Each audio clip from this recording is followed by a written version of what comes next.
All right. I'm excited to bring a new guest to you guys. A little bit off topic for some of the work that we do and some of the people that we talk with, but I'm going to be speaking today with BillBoard Chris, who I actually had the privilege of meeting in person a few weeks ago when he happened to be down from Canada and spending some time in California. But for those of you who don't know Chris, who goes by the name BillBoard Chris, he's a dad. He's got 2 young girls, and he hails from Vancouver area of Canada. And he's just your average parent who one day was sort of alerted or informed or made aware of this crazy gender ideology that's creeping into our schools and into the lives and homes of young children across the world. So right now he travels. He's kind of like a Kelly J. Keene. You know, Kelly J likes to always say, be the billboard. Well, Chris literally is the billboard, and he travels all over North America, just trying to have man on the street conversations with people that just happen to be passing by. All, you know, with an aim to stopping the medical and surgical transitioning of minor children. So welcome, Chris, and thanks for being with me today. Thank you so much, Jennifer. The privilege is all mine. I'm very excited to talk to you today. Yeah, so I have some questions, and I'm sure you have some things that you want to make sure people hear from you and learn about. But tell us, is there a typical day for you? I mean, you do interesting educational advocacy work. Do you have a typical normal day? No, not at all anymore. It gets a little crazy all the time now. The typical day when I started out this campaign in September of 2020, I guess I started heading out onto the streets in the very beginning of October 2020. But the typical day was just standing downtown Vancouver or in other cities in Canada when I would go traveling, wherever it was really busy. And I would just have conversations with people. And I spent a lot of days by myself, freezing my butt off in the Canadian winters, having one conversation at a time, because that was literally the only way possible to get the truth out there in Canada, especially because none of the media will cover this. We don't have conservative media. When they do cover it, they just say I'm a giant transphobe or something. But now it's changing. I do more media, podcasts. I was on Newsmax a few times this week. More radio appearances. And I spend a lot of time also helping individual parents, responding to messages and things like that, because I get flooded with messages these days. And a lot of these are long, heartbreaking messages about parents that who don't know what to do because their child is suddenly presenting as the opposite sex, and it's all they can do to keep them away from these gender clinics and away from the surgeon's knife. So my bread and butter is still going out on the street, and I'm going to keep doing that. I'm going to be in New York next week for their Pride weekend. I'll be there Thursday to Sunday. And I'm going to. There'll be 1 million people there? I think there's normally about 2 million attendants. 2 million. What's another million? So yeah, I'll just have my little signs on and probably cause some mayhem and have a lot of good conversations as well. Whatever happens, we'll see. So, you know, in the early days, did you have because now we'll get to how people can find you, because you're very active on social media. Did you just have little homemade signs? I mean, because now you have quite a repertoire of like pretty professional, they all have different messages. Did you have your signs all ready to go? Yeah, they're ready to go. I never had homemade signs. I don't like homemade signs. They look really terrible in my opinion. They look homemade. Yeah, they don't look professional. So it doesn't cost much to get a proper sign made. Mine are double-sided. They're corrugated plastic, so they last for a pretty long time. And I get a couple grommets put in at the top, so I literally wear them. I just put rope through it and I wear them. It's easier. And does it say the same thing on the front and the back, or do you have different messages? 2 different messages, so I can change it up. My main messages are: children cannot consent to puberty blockers. Gender ideology does not belong in schools, which is where kids are getting indoctrinated, along with social media. And my other main one that I wear these days is the definition of a dad, which is a human male who protects his kids from gender ideology. That's great. And do you have one, is there one particular sign that's more, you see that more people will come up and engage with, or is it just depending on where you are and what's going on that day? Yeah, I always have the children cannot consent to puberty blockers one. That one triggers a lot of questions. I don't approach anyone. I don't have a loudspeaker or anything like that. I literally just stand there peacefully and people come up to me and they say, what are puberty blockers? So I usually have that one on my front or back. And along with the dad one these days, that one's really popular. It also gets me a lot of hate, but it resonates with people right away. I think it causes like an emotional hook there because people get it. Yeah, this is something that parents need to be doing to protect their kids, because various organizations, industries, and the government itself are out there essentially pushing an agenda that's trying to harm our kids. So there's nothing more important for a parent to do in this life than protect our child. So that's what I'm out there trying to do, and I'm trying to inspire other people to do it as well. So those are the two main signs I wear. If I'm around younger people or at a university, I'll have the gender ideology does not belong in schools one for sure, because that's more relevant. So how do you decide where to go? Like, you're going to New York, I met you when you were in California. Like, what drives your geographical travels across North America? Is Well, it I do just like legislation? yeah, it depends. I like to hit up different cities. It's also easier for me to hit the West Coast now that the borders are open, because I can just drive down to California. It takes me 14 hours, I think, to get to San Francisco, but that's not too bad. And it depends on money and all sorts of things, but I'm going to New York because they're having their Pride weekend. And these Pride festivals now are not about gay rights anymore. In fact, a gay man in Manchester in the Pride parade last year, Manchester, England, he needed a police escort as a gay man to leave the Pride parade because he was getting mobbed because he dared to wear a t-shirt that said LGB Alliance on it. Oh. LGB Alliance is an organization out there for gay people, because LGB is different than the T and the Q and the plus, plus, plus. So these parades now are all about everything queer, whatever that means. And they're celebrations of child harm. Yeah. They just are. They're pushing this agenda. When gay rights were won, all the money and all these LGBTQ plus organizations started flowing towards trans rights. And they try to present this as though it's the same thing as gay rights. It's nothing of the sort. Gay rights was just about attraction, loving who you want to love. This is about a denial of reality itself and an agenda of pharmaceutical meds and surgeries to try to change the sex of children. It's totally insane. And we have this dramatic increase in children now identifying as trans. It's not just a fringe issue like this used to be. This used to affect 1 out of thousands of children. Gender dysphoria used to affect 1 out of thousands. Now you get high schools where 1 out of 10 kids say they're trans or non-binary, and it's almost all girls these days. Why is that? I mean, you and I know, but people listening might not know. Well, it's certainly absolutely a social contagion. This is nothing new, especially for adolescent girls. But puberty is a hard time. And it tends to be a harder time for girls. And if you give them an out and you have all these kids who are struggling and you teach them all that they have a gender identity, well, then they need to figure out what their gender identity is. And because this whole ideology is based on stereotypes, we have these tomboys who are being led to believe as small children that they must be actual boys, that they must be born in the wrong body because they don't match the girly stereotypes. And my whole message is there's no right way to be a boy or a girl. If a girl wants to climb trees and throw a football and play in the dirt and wear pants and be an engineer when she grows up, does that somehow make her less of a girl? Of course not. It's the dumbest ideology in the history of the world. But all these kids too, about half of them at least, are on the autism spectrum.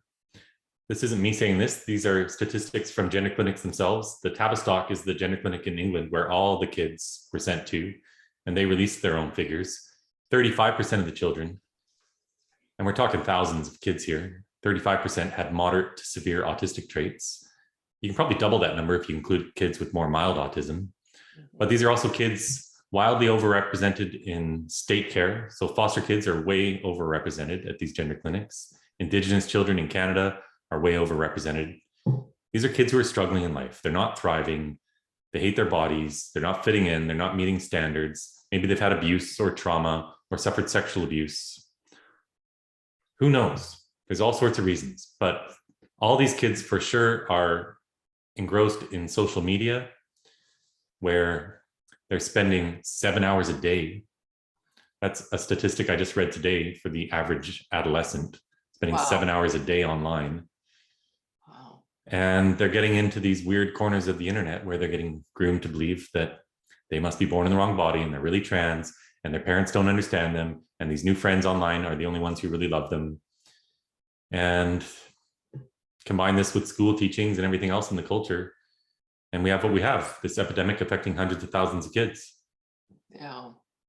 So tell those listening, you were telling us when you were with us here in California, about some confrontations. It's not just you standing there and people just coming up and asking polite questions, you're having conversations. You've had some pretty serious hostility directed at you. What happened? Yeah, that happens. Yeah. I just stand there and sometimes bad people come along. And this was in Canada, correct? Yeah, I had my arm broken in Montreal. I was on the busiest pedestrian street in Montreal. It's called St. Catherine Street at 7 p.m. on a Friday night in March of last year. And I guess word got out that I was there, and some of these anarchist types, Antifa, whatever you want to call them, premeditated attack. They came looking for me and found me. And I didn't know they were coming until they were about a foot or two away. And I had people all over me, 5 or 6 people. They ripped off my signs. I was instantly punched in the face, punched in the back of the head. One guy stomped on my body cam in the middle of the street. Wow. 2 or 3 of them fled right away. I think they jumped in a vehicle, but I'm not sure. And so then I was mad that I'd lost my camera because I wanted their images for police. So I pulled up my phone to film. And so that video is up on Twitter. It's actually in a thread I just tweeted out today. So I caught about the last 45 seconds of that attack. And this one man picked up a big traffic cone, which I wasn't too worried about because it's just an orange traffic cone, but it's one of the bigger ones. And the base on those things is pretty thick, pretty dense. And he swung it at my head 4 times. And I just did my best Karate Kid impression each time and, wax on, wax off. And I blocked it with my forearm 4 times. But one of those blows broke my forearm. Wow. And so, I got fixed up and ended up getting a steel plate installed about a month later because it wasn't healing.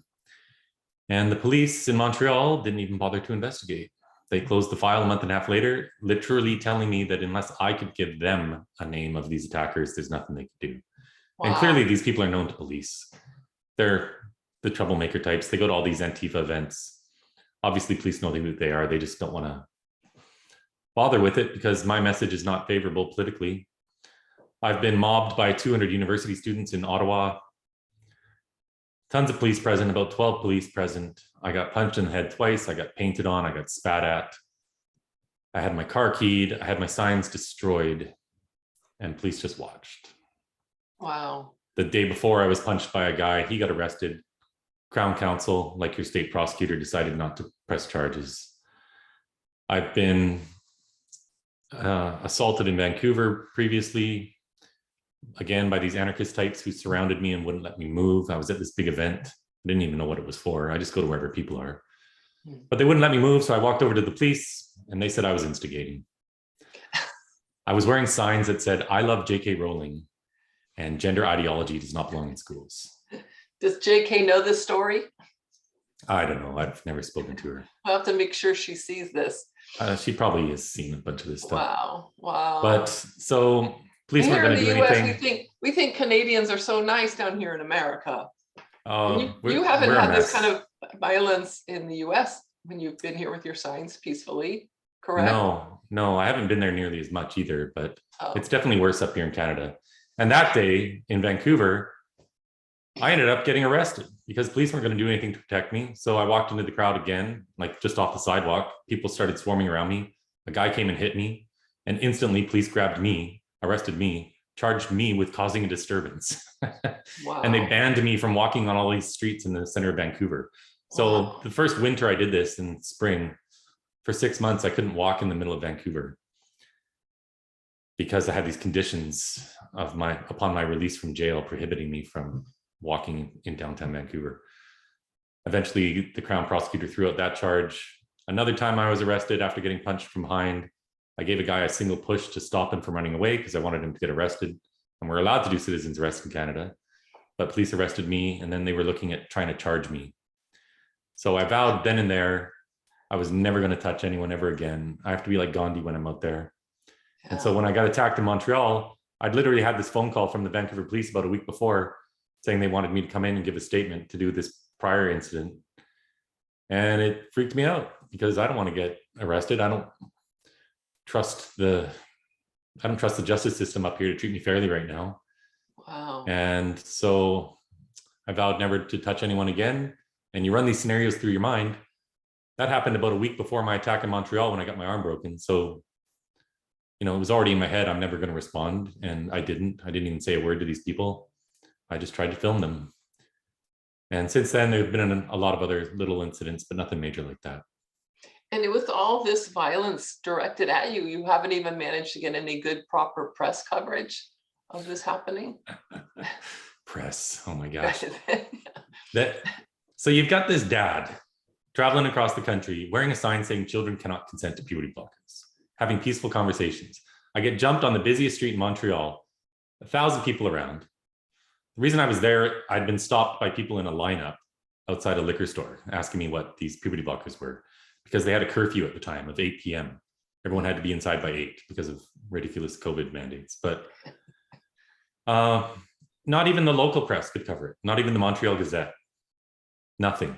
Rebel Media, which is a smaller, more conservative outlet up here in Canada, they covered it. And the Post Millennial covered it.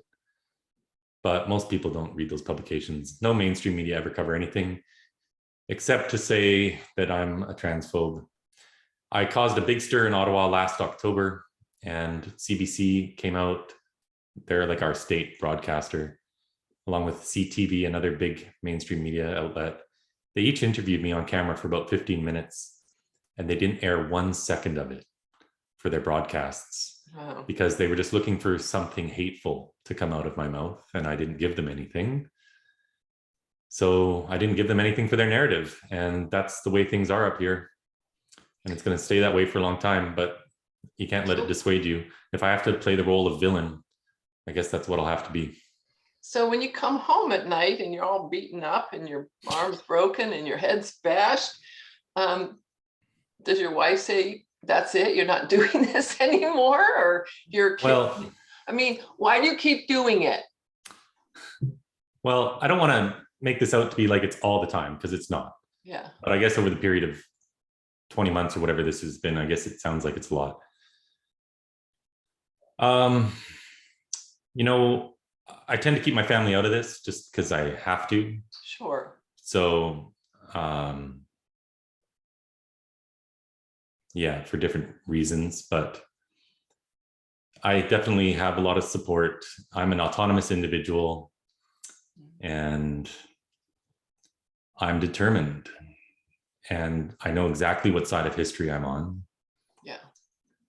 And I'm not going to be dissuaded by a few jerks who try to use violence to silence me. It's just not going to happen. And if anything, it backfires. And that's always my strategy. Anytime something like this happens, I just use it to expose them, and it ends up bringing in more support. And I'll just keep doing that. There's literally nothing they can do to silence me. If they try to silence me, it just ends up making my voice louder. So yeah, that's my strategy. And just so we don't make it all doom and gloom, yeah. I'm sure you can give, and I'm going to ask you to give some examples of just great days where you have good, reasonable conversations and you really see people's minds changing, or you at least get them to open up and realize that this is happening. I would think most people don't even realize that this is happening unless they have children that are directly being impacted by this. People are just going about their business. So what are some of the, your high points when you remember this conversation or this location? Every day is a high point. I'm winning every single day because easily more than 90% of the population agree with my stance. Most just have no idea what's going on. And if they come up and they say, what are puberty blockers? It takes 30 seconds to help them understand. We're giving kids a drug when these kids want to change their sex. It stops their bodies from going into puberty. It stops their bodies from developing. That's all you need to say to the average person on the street. They get it right away. That's what happened to me when I first heard this term, puberty blockers. I said, what are those? And I looked it up. Oh, they're exactly what they sound like. Drugs to stop the development of a child. What? Yeah. This is insane. So people get it. For the people who already have some understanding, we just take it to the next level, and I give them a better understanding, because the better understanding people have, the more conversations with confidence they're going to be able to have. And that's how we spread this truth. Yeah. So yeah, I don't worry about the haters. You can't change the mind of a hater on the street. All I can do with them is confuse them, which I do all the time. I just say something that they agree with, and I leave it at that. Like, what's an example of something they agree with that you say? We should never be putting these kids in some stereotypical box. If a girl's more masculine, if a boy's more feminine, beautiful. What's the problem? Yeah. And they get really lost because I'm supposed to be a bigot that hates trans kids, that hates gender nonconformity. And I just said something that absolutely nobody can disagree with. These people just have a blind spot. They don't get it. They have done no research. They never know anything about this subject. All they've heard is that if we don't let kids transition, they're going to kill themselves. And they've heard that puberty blockers are reversible. Two absolute lies. And that's literally all they know. And they've been taught in school or university, because it's mainly young people and mainly young women. They're the foot soldiers of this movement, mainly. But they've just been taught that affirmation is the only way to go. If a kid says they're trans, then they're trans, whatever that means. No one can define it. And they haven't put much more thought into it than that. Yeah. Tell people about your really bold move when you showed up at Twitter headquarters in San Francisco. I think that's just a great example of how, like you say, you're winning every day. Yeah, I guess I'm a fan of direct action. So I was going to be going down to Santa Cruz. I'm not sure if I'd already seen you or not at this time. Maybe not on this last trip. I think I saw you after you'd been on the UC Berkeley campus. If that helps you. Okay. Chronologically. Right, so that was just before. I was going to go to Santa Cruz. A couple fabulous people were going to come out with me. One of the women that was going to come out with me was just featured on Fox News the other night because she's suing the school district that was transitioning her child, socially transitioning her child without her knowledge for months. So she's got a really big lawsuit going on. And this other fabulous woman was going to come out with me. And I tweeted out that I was going down to Santa Cruz, and I included my introductory video, which is just a video of me talking, explaining what I do. It's in my pinned tweet, if anyone wants to see it. And it's been there as your pinned tweet for months. Yeah, a long time. Yeah. And I've tweeted it out many times. The second I sent that tweet, my account was locked. And it's not because of the words, it's because of the video. Somehow Twitter has flagged that video so that I can't tweet it out. I made another account to test this. That account instantly got locked. Oh, wow. A friend of mine tried to tweet it out. Her account instantly got locked. Oh. So I could have unlocked my account 12 hours later. I ended up going to Santa Cruz anyway by myself, but I couldn't reach these women that were going to come out with me because I'd only talked to them through Twitter DMs. So they didn't end up coming and thought something had happened to me. So that was kind of upsetting, but I didn't want to unlock my account by deleting the tweet, because when you do that, you have to agree to Twitter's allegation.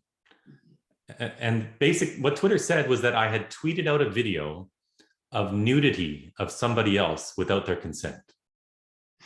That's how they flagged that video of mine. And I didn't want to agree to that allegation, because then it makes it easier for them to suspend your account in the future. And I need this account. So all the best ideas in the world that I've ever had, they always come in the shower, as this idea did. And I said, that's it. I'm going into Twitter headquarters. I'm going to talk to some people in person, because I have faith in humanity. I have faith that most people are good people out there. And this is just like some Twitter algorithm or whatever, locking my account, and it's impossible to reach anyone. My appeals were denied, by the way. So I walked into Twitter HQ in San Francisco on Monday morning. I found some greeter in a building. She took me over to this other building. They called a supervisor down. I filled out a form with my complaint. And then I went outside and I strapped my signs on, and I looked at my email about an hour later, and they'd unlocked my account and apologized for the mistake. That's nice. So That's nice. that was pretty funny. Yeah. I said I was going to do it too, and a bunch of people made fun of me, and then, well, I did it and it worked. So that was I kind of remember fun. when because I was one of those people that I hadn't communicated with you any other way up until that point, but through direct message. And that's when I found out that your account had been locked, and I was trying to organize this event at my house that you were going to come. And then I realized, oh my gosh, he's on Instagram. I can find him over there. But I remember sitting on the couch and I looked over at my husband and I said, he's going to go to Twitter headquarters. And my husband goes, well, they're all working from home. There's nobody there. And you were not phased at all. You're like, somebody's got to be there. Yeah, they reopened a few months ago. They've had a couple openings. A lot of people work from home. It's their choice. Until maybe they work Elon 2 hours Musk a week. buys them. Yeah, that's right. But there are people in there as well. Yeah. And probably the people in there are the nicer people. That's my opinion. If they actually are going into work. Yeah. And they're not just lazing around at home, suspending accounts. I don't know. Locking people out. So you've been at this for what, a couple of years now. Do you see any hopeful trends? I mean, the things that I see are there's just much more people that are becoming aware. There's much more organization amongst people. You see these parent groups that are organizing because their kids are dealing with this. You see women suing school boards. In the US, we have states that are battling this out at the legislative level. You see what people like Governor DeSantis is doing and what's going on in Virginia. So are you hopeful? I think you're going to say yes, because you're just probably a naturally hopeful person. Yeah, I've never had anything less than 100% confidence that we're going to win this battle. There's zero doubt. It's too crazy to last. This is strictly an information war.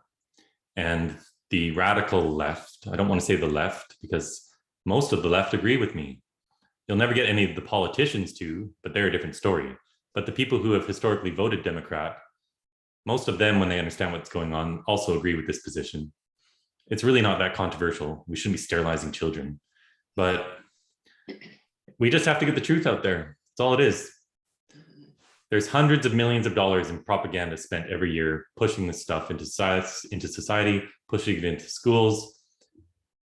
The far left have been very successful in drafting legislation where these politicians don't really think about it, because on the surface, it sounds nice. Yeah. For example, these self-identification laws. They say, well, we shouldn't discriminate against people based on their gender identity. And these unthinking politicians go, yeah, of course, discrimination is bad. Right, yeah. Well, what does this look like in practice? It means rapists are going into women's prisons. Men are competing against women in women's sports. It's an open door policy for any pedophile to go into any woman's or girl's space. Yeah. And, then you've got all this stuff going on with kids. There's many facets to this whole trans debate, but, we just need to get the truth out there. And when it comes to these conversion therapy laws, this is another issue, this legislation passing. All these different states, all throughout Canada now, they've already passed this law. It's deemed conversion therapy to help a girl feel comfortable as a girl. Yeah. Or a boy as a boy. And the way they draft this legislation is they say that they always combine 2 components, sexual orientation and gender identity. And they try to lump these 2 things together as though they're one, and they're totally different. And almost everyone would agree that we shouldn't be doing conversion therapy on gay people. We shouldn't be trying to turn gay people straight. Everyone agrees with that. And then they combine this gender identity component to this bill, which stops us from being able to provide therapy to children who are struggling. But anyone who dares to speak up against these bills is then labeled a bigot against gay people, because that's part of the bill. It's just a nice little trick of the left. And all these politicians are too weak-kneed and cowardly to speak up against it, because if someone calls them a bigot, they're worried they're not going to get elected again, which is their biggest fear. But we just have to tell the truth. We have to get the real information out there. And this is going to be a long battle. So we have states like Arkansas and Alabama, which recently banned so-called gender affirming care. they always have these nice little euphemisms. So cutting off the breasts of a child, sterilizing them, blocking their puberty, and giving them hormones that don't belong in their body to cause irreparable harm, that's called gender affirming care. Yeah. And these 2 states banned it, but then federal judges in each state put a stay on that. So overturned it for the time being, pending lawsuits. And this is what we're going to be going through for years and years. And these blue states are way behind. The red states are finally waking up. But yeah, it's going to be a long battle. And we need people out there in the real world talking to people who don't watch Fox News, who don't follow this debate on Twitter, because 95% of people still have no idea what's going on. So I'm just the representative in the real world trying to spread the truth that way, because that's the only thing I could do. I didn't have any platform or anything else. I'm just a regular dad from the suburbs. Yeah, a regular dad who's funding all this effort on your own, with hopefully support from people that are chipping in, but you really, you walked away from a full-time career because you cared so much. My concern is just how quickly we can stop this, because the longer it takes, the more children that are going to be permanently harmed. And I know that one of the gentlemen in our film Transmission, he kind of ends the film by saying it's going to be lawsuits, which is unfortunate, but that's how in the United States, I don't know the Canadian context, but in the United States, that's normally how things change, is there's enough lawsuits that people get nervous and then they stop doing things because they know that they're going to be on the hook for all kinds of negligence and malpractice and harm kind of cases. So Right. how can people help you? What's the best way for people to help you? Do you want people to like and share and follow and support and invite you? Yeah. So the number one thing I want people to do is just to get more educated and to have conversations about this. It might feel like we're just one person, and we are just one person, but when you do these actions, you generate ripples that continue outwards for a very long time, and you never know what's going to come of it. So that's kind of my philosophy. So that's my first request to people. And I guess if people want to support me financially, there's a donate button on my website, which is really helpful, because yeah, I did quit my career and everything. And it cost me a lot of money, but I don't care. I know one day I'm going to turn into dust. And the whole purpose of my existence as a father is to leave a better world for my kids. And I didn't like the way the society was heading. So that was my initial driver. And as I've continued on, my commitment to this just gets stronger all the time, because I've talked to hundreds of parents who've been blindsided by this, who are just holding on by a thread to their children, trying to keep them from irreversible damage. I have grown men sitting across from me having coffee, bawling their eyes out because they're losing their baby girl and they don't know what to do. So they can't speak out. If they speak out, they lose their child. Yeah. 1, they alienate their child. 2, child protective services will come for them. That's happening. A mom I talked to in Victoria, BC, her daughter was doing better. She had started identifying as a boy first day of school in September 2020. This girl has ADHD, depression, probably autism. She's waiting to get diagnosed. Parents split up. They just moved. She developed really young, which is hard for girls. And she was just having a really rough time in life. And the very first day of school, this teacher asked her for her preferred name and pronouns. And she jumped at the opportunity right then and there to become a boy. Wow. And she was sent to the school counselor, who was guiding her, coaching her how to get binders, breast binders, without her mom knowing. Anyway, long story, at the end of the year, the girl was doing better. The school counselor found out this girl wasn't getting outside therapy anymore. And so she contacted social services. And this social worker called the mom and said, if you're not immediately affirming the name change and pronoun change of your daughter, we consider it abuse. It's like hitting your kid. So these parents can't speak out. And you mentioned lawsuits. One of the problems with that is the statute of limitations in most of these states is only 1 to 3 years long. And it takes longer than that normally for these kids to unwrap themselves from this cult, deprogram themselves, and realize what a mistake they've done. And then they're not allowed to sue. So I do know lawyers that are wanting to represent cases because usually the statute of limitations is expired. Yeah, it is. It can seem, for parents, I'm sure it can seem very daunting. I know when we sat down with a group of parents making our film, one mother expressed the fact that even within her own family, her extended family, that you would think would support you as the parents of your child, were against her, thinking that she was the bad person, the bad parent for not affirming her child. And then you look at, what, California's doing. You were in Sacramento when you were here recently with our, gender affirming healthcare act, basically making our state a sanctuary state. So in case Alabama, for example, or Texas, Arkansas are successful in stopping this in their state, then those children can come here without any kind of, penalty for getting their surgeries here, which is, for me, it's just unconscionable. Even the non-custodial parent can take this child to California to get sterilized and to get surgery, and California will ignore the subpoenas and arrest warrants from the state where they kidnapped their child from.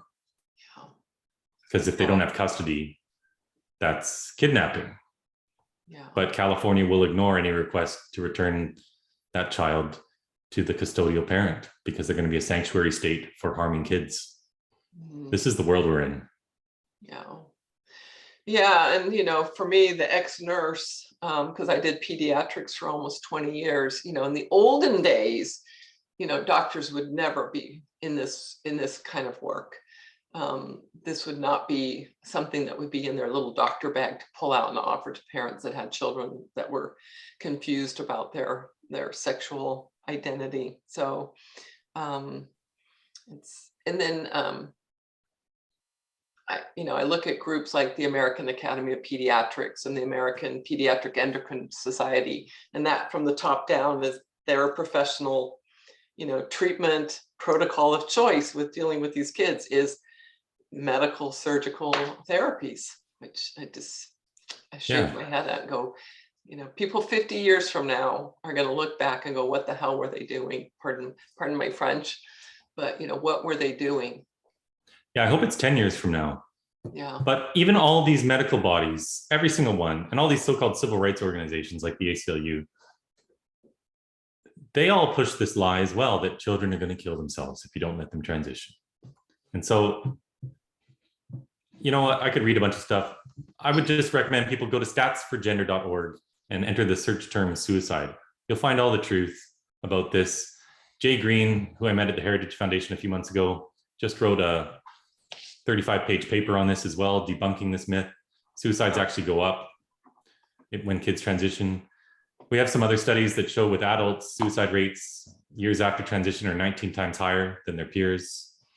We have Laura Edwards Leeper, who started the first gender clinic in the United States in Boston 15 years ago. She wrote an op-ed in the Washington Post a couple months ago.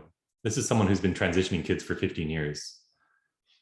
Even she says that suicides are extremely rare. It's true, and this is my strategy on the street when people come up to me with this objection, is it's always good to find something to agree with. It calms them down, makes them think. So it's true that suicidal ideation is higher among these kids. Of course it is. They're struggling in life. It's higher with kids who have eating disorders. It's higher with schizophrenics. It's higher with autistic kids.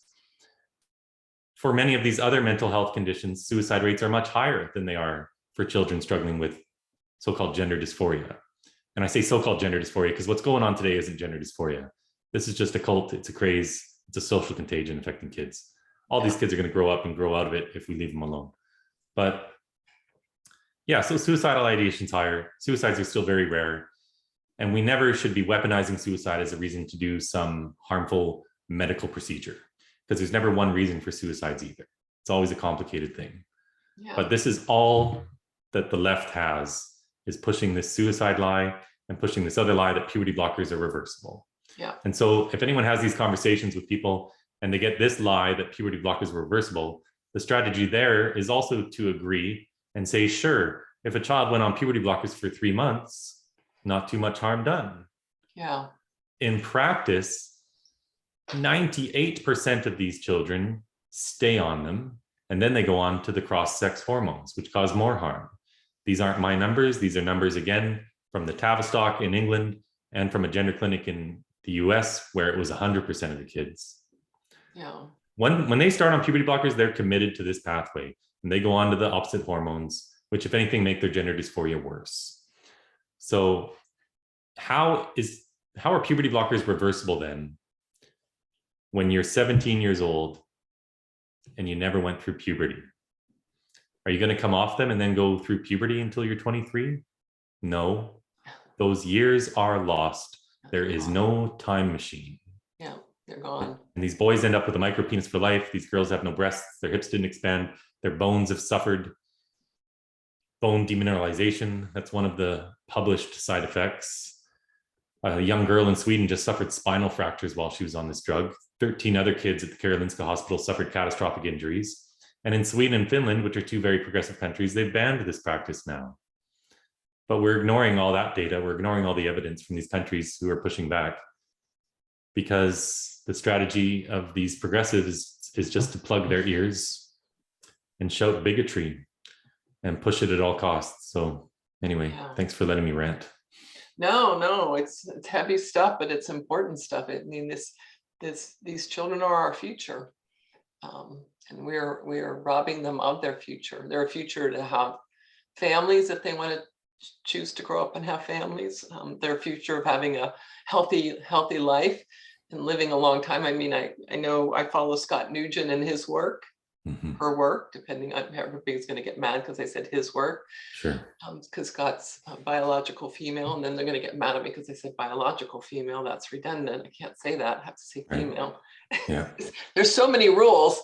But anyway, Scott's health is severely compromised from somebody who fully medically and surgically transitioned. So it's really unfortunate. Well, our time is about up. I want to let everybody know your website is BillBoard Chris, allruntogether.com. You're at BillBoard Chris on Twitter. You're BillBoard Chris on Instagram. I don't think you're on Facebook. Are you on Facebook? No, I have a personal account. It's about 10 family members, but I don't use it. They can go to your website, follow you on Twitter, follow you on Instagram. Consider supporting him, whether you can support him monthly or with a one-time gift. I'm sure that would go a long way. And I'm going to look forward to seeing you in New York City next week, because we both happen to be there at the same time. Then I'll try to bring my cameraman down to Times Square and get some footage of you. I think we're going to get some good footage that weekend. I think so. I think so. Yeah, I think some gay men are coming out with me as well. That's great. Which would be good, you know. Hopefully they're big and strong in case you need some bodyguards. That's right. It could be crazy, but I've been to Times Square a few times, and it's almost 100% support. Of course, this is Pride weekend, so it's going to be a bit different. Yeah. But even amongst the gay and lesbian community, there's a huge division. People who understand this are against it, but then a lot of them think this is like the new gay rights movement. And they kind of project their own struggles growing up onto these kids. But it'll be interesting no matter what. Yeah. Looking forward to seeing you. Well, Godspeed, and we pray that you are safe. Thanks, Jennifer. Thank you for your work, Chris. It's my pleasure to know you and to be a friend and to be a supporter of your work. Thank you so much. Thank you. See you soon.